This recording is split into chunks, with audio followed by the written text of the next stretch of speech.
So these last years, I was deeply interested in the question of reflecting around epistemologies, ecologies of knowledge, and how to expand the geographies of knowledge. And it's why I choose music as a space of knowledge, but also as a space of translation, translating some kind of knowledge in a different kind of knowledges. So I would start by just talking about why knowledge production is important. We are all scholars, so we know it, but just to emphasize this point. So since the dawn of the humanity, to face their challenge, human society relies on knowledge and know-how. So knowledge production, sustain and reproduce a social, an economic and a political order. So this is why knowledge, or more broadly epistemologies, are important. Knowledge offers an understanding of the world, the reality, and affect human subjectivities and behaviors. So we have a regulation of the understanding through knowledge. But also knowledge reveals us words within the words, and ignorance or certain types of knowledge veil as existing words or level of interaction and relation that constitute dimension of reality.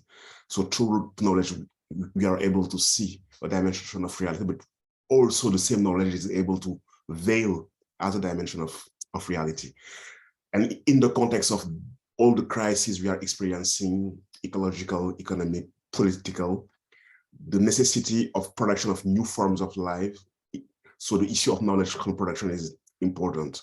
And in order to imagine and construct or build different futures, it's necessary to interrogate the enunciation of knowledge paradigms.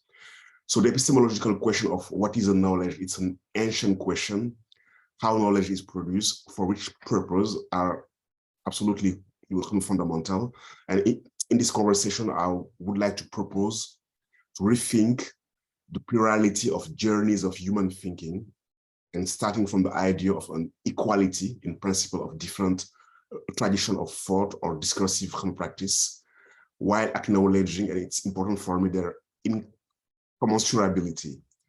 And this leads us to consider this different tradition of thought from their horizon and the configuration of thinkable which they propose as unique journeys of the mind and the body, which has developed concurrently, shaped by culture from which they originate.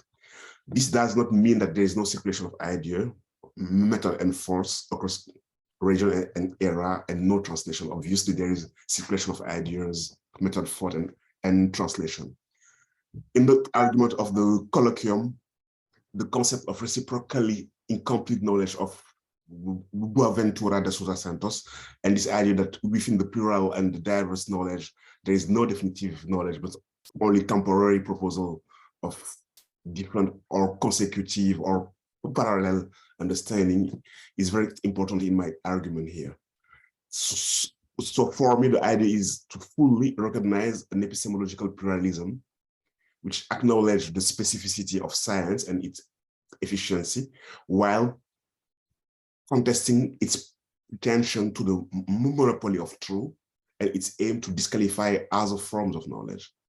And the idea is not to immediately disqualify the knowledge that are outside the scientific canon, but to allow a pragmatic conversation between multiple criteria of validity. It means allowing a constellation of various types of knowledge that interact and that are complementary, and is also a meaning of translation. Knowledge that can be translated one into another, avoiding fragmentation and the non-communicability of the multiple types of knowledge. Furthermore, this entails going beyond the idea that knowledge are situated and exclusively depend on the condition of their production. The Western epistemology, as we know, is mainly a logocentric one. And since the Renaissance, the value of European civilization have been based on discursive reason, fact, logic, and matters. And the Western epistemology is mainly based on written texts and rationality. All the human sciences, history, political science, anthropology, cultural studies, etc., all these disciplines are trapped in a logocentric episteme built mainly on the written text. Bergson in 1889, by publishing his essay on the immediate data of consciousness, showed that the fact and the matters, object of the discursive reason, were important, but they were only the superficial surface of things, and that it was necessary to overcome and to have a vision in depth of reality, based also on intuition and other senses and as a way of knowing. And I'm interested in this question of as a way of knowing. So the question I want to explore in this conversation are these one: how to widen the notion of knowledge and to enlarge the geography of reason. What do the non-discursive way of thinking teach us about reality? And can we envisage an epistemology of the senses, a non-logocentric epistemology? And can we consider arts, music, dance, theater, but also orality, material production of societies and human bodies as sites of knowledge? And I will finish by illustrating my proposition with a concrete example of music as a space of knowledge and how music is a space of knowledge. But first of all, why music as a main entry to analyze African society? So this project is, my field, I would say, is West African society, and I try to reflect on this society and see how they produce different types of knowledge that their cultural matrix has transmitted through the long journey and through the historical time. And the question of how knowledge is built in African society, all these questions are, for what purpose, are important for African in their struggle for political, cultural, and economic emancipation. So what I witness is a plurality of mode of production and archiving knowledge that challenge the exclusivity of the logocentric episteme, as well as the reason defined by written mode. It's what I witness in African societies. The existence of other libraries and sites of knowledge. Orality is a library, bodies, material, culture, music, epistemologies of senses, and all the topography of social discourses are also libraries. And African societies, although they have known written, it's not true that they didn't have no written. They know the writings and they have a lot of writing systems, but they have not used it as the main tool for the transmission of their knowledge and imaginaries. Orality has been the main channel of transmission of the cultural matrix, and these societies are known as verbo-motor societies. And this process of securing collective memory by orality, body, are not exclusive of African societies, but they are those of all societies where the vehicles of the communication of thought is mainly the living words, so the parole and not the written text. The question for me here is what music can teach us in our way of knowing the world, and how we can open the black box of music to produce a general casual, but also specific forms of intelligibility. Graham G. McPhail defined the notion of powerful knowledge to distinguish the knowledge of the dominant, of the powerful, and knowledge as a means of acquiring the powers of criticality. And because of its epistemic structure, by opening the path to new ways of thinking and sensing the world, so the two terms are important, thinking and sensing at the same time, music can be considered as a powerful knowledge. And one of the characteristics of a powerful knowledge is its development in epistemic communities. So how can music produce general and specific forms of intelligibility? First of all, music invites us to participate in a special kind of thinking that brings together the emotional and the intellectual in a uniquely intense and sophisticated manner. There's not a division between the intellect and the intuition, or the sensitive and the reason. So bring them together, the emotional and the intellectual. Music provides also the mechanism to connect the realm of personal subjective experience to an understanding of socially shared, semantic, and more objective meanings. The musical artistic process involves dialectical relationships between the apparent limit or boundaries of all the forms of rationality and its creative realizations that we call creativity. And in order to theorize music as a powerful knowledge, three analytic dimensions must be identified at the same time. So we have an experiential dimension when we listen to music, we have an aesthetic dimension, and we have an epistemic dimension. And at the same time, the three dimensions they play.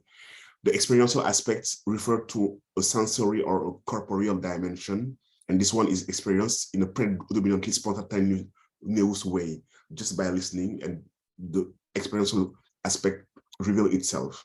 The aesthetic dimension, on the other hand, invite a conscious engagement and reflection in relation to music's intrinsic component and effects. We might, for example, notice the color of a particular instrument by consciously engaging ourselves in the listening, or in the, or in precisely looking carefully at this aesthetic dimension. The epistemic dimension is about the collective knowledge developed over time in various musical epistemic communities. And all these dimensions, all these three dimensions, are available to us either as listener or players or singers. So we share these three dimensions. So it's not just a matter of being able to play music, but the listener also experience these three dimensions: the epistemic one, the aesthetic one, and the experiential one.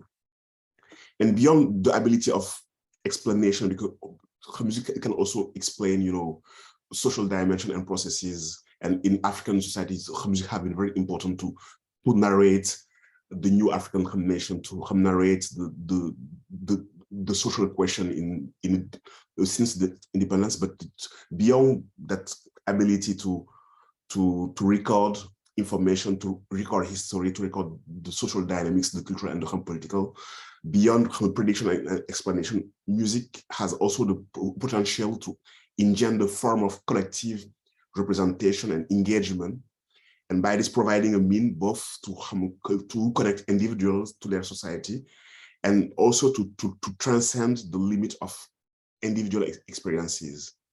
So the question is, does musical knowledge offer alternative ways of seeing the world or the reality? Music's essence and value lies in the dialectic of immediacy and potentiality. And music is a space of tension between the material and the immaterial, the cognitive and the affective, the sacred and the profane. And in this way, it acts as a symbol of human boundaries, limits, but also potentialities. Sound studies remind us that just like a sensory experience, the world is protean and can also be listened to. The world can be listened. You can look at the world, you can see it, you can reflect on the world by reason in a reflexive process, but you can just listen to the world. And the act of listening and practice of attention can be connected to a critical interrogation about ways of knowing. And listening offers an access to the various epistemic qualities of music. Silence is one of the epistemic qualities of music. Silence can also be seen as a social operation and a form of knowledge. And it's possible to explore silence not as an effect of the power of silencing, obviously. The dominant, they have the power of silencing, the non-dominant, but silence can be seen from a semiotic perspective as a way of knowing. So there is a kind of silence that in itself constitutes a form of knowledge, and which is discussed by Carole Delamour. She refers to how the members of a community who, out of respect for their drums and those who once knew how to make them resonate, prefer not to tell ethnologists too much about how to play them and refrain themselves from playing them. So rather than being a form of retention, silence here is instructive, not just in terms of the world that is explored by the ethnologists, but also as a lesson about academic research and how to carry out of a study in which silence is not less significant. And as Eduardo Cohn in his Ecologies of the Selves mentioned, academics could interact with beings and things without necessarily producing symbolic object. So the silence of the drums while they wait, they make present form of knowledge that usefully remind us of the plurality of the ontologies. And I will finish with the idea of building an African ecologies of knowledge. So rebuilding knowledge in Africa could be pursued by setting up an ecologies of knowledge where disciplines, approach, methodologies are considered in their own integrity, but put in an ecology where they can interact and produce new knowledges. I borrow from Margarita Bowen and Boaventura da Souza Santos the notion of ecologies of knowledge, while accepting that knowledge is derived from experience. The notion of ecologies of knowledge looks to a much broader concept of experience, and this concept is consonant with a more dynamic ecosystem concept of the world. Margarita Bowen, who is an Australian historian of science and who suggested in 1985 the term ecologies of knowledge, emphasized that all ideas or actions that are issued from observation are themselves incorporate and part of the global ecosystem, and we are in this global ecosystem. And this evidence suggests a radical break from the established and positivist model of exact scientific method in which the scientist was regarded as being detached intellectually, at least from the object of observation, and so able to collect reliable data, objective fact, by sense perception analysis to ensure accuracy. David Lowenthal argued that perception is not just a matter of sense alone. Sensing, thinking, feeling, and believing are simultaneous and interdependent process. So rebuilding knowledge in Africa is being able to rely on all types of knowledge produced by African societies through time and reactivate those that still operate in various domains of life. This means ending with a monoculture of knowing by allowing a constellation of various knowledge that interact and that are complementary, and also knowledge that can be translated one into another. Human intelligence lies in our ability to go beyond the various possibilities of thinking, sensing, to understand them and to generate dialogues between them.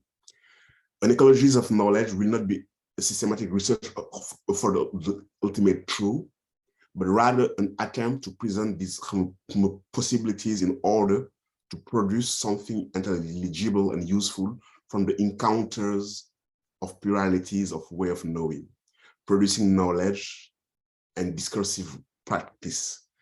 The ultimate objective of this epistemological shift is the building of a library that encompasses all the libraries of the logos, of the non-logos epistemologies, anti-colonial libraries, colonial libraries, post-colonial, decolonial, and various archive, thought, and knowledges that are disseminated in societies.